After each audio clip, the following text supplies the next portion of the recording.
the final and perhaps the most difficult step is learning how to make requests, clear, specific requests of things that get our needs met. And the reason I say this can be the most difficult is observations. Hey, you can learn how to separate out your thoughts from the information going on. Feelings, needs, you got a list. I just gave you a list of feelings and needs, but requests, that's where this infinite creativity piece comes in. It's where you have to determine what it is that's going to meet your needs or meet somebody else's needs. So in this situation, I want you to try to come up with a request of something that you could ask that other person that would enrich your life, that would help to make your life more wonderful.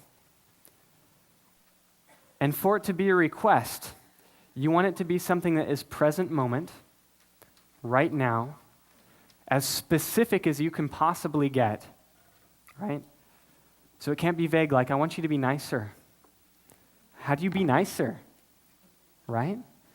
Nicer could mean a lot of things, so pick what it is. Does that mean that that person is going to give you a hug right now?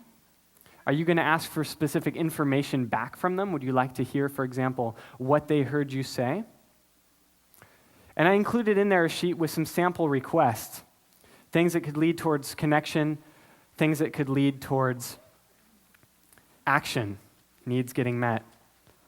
I want you to try to pick something that you think you could ask that other person.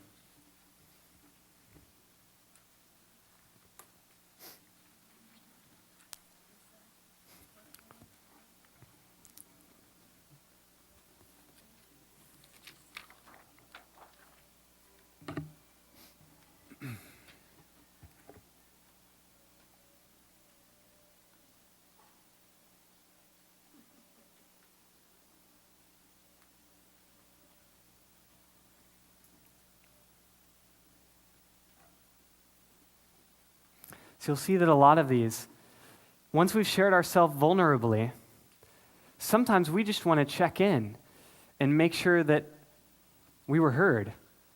Is the message received always the message sent? Probably not, right? So we want to check in sometimes and just make sure that what we intended to have said is what was heard. Because if the person comes back with, say I said to my wife that I was feeling a little bit upset and wanting more order around the house, and I'd like to know how she heard that. And she says, yeah, you say I never do anything around the house. I'm glad I checked, because as long as you heard that, then this conversation is not going to continue as I would like it to. I want to try again. Simply that I feel upset because how much I value order. What did you hear that time? All right. I heard how much you like things in order. That's right. So then, once I know that I'm heard there, I might check in with her because she's my wife and I value intimacy. I might say something like, and can you tell me what sort of stuff comes up for you when you hear me say that? And this dance might go back and forth. She might say, well, I get this thought that you're always thinking that I need to get more done. And now I have a chance to give empathy and listen to the feelings and needs behind that. And I might say something like, so you feel upset and a little scared because you want to be seen for how much you contribute to the household?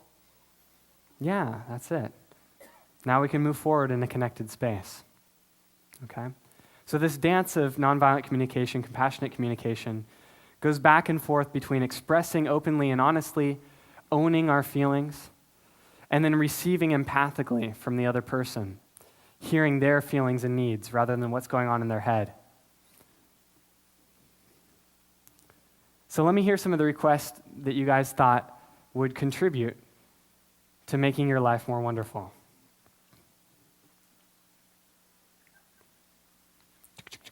There.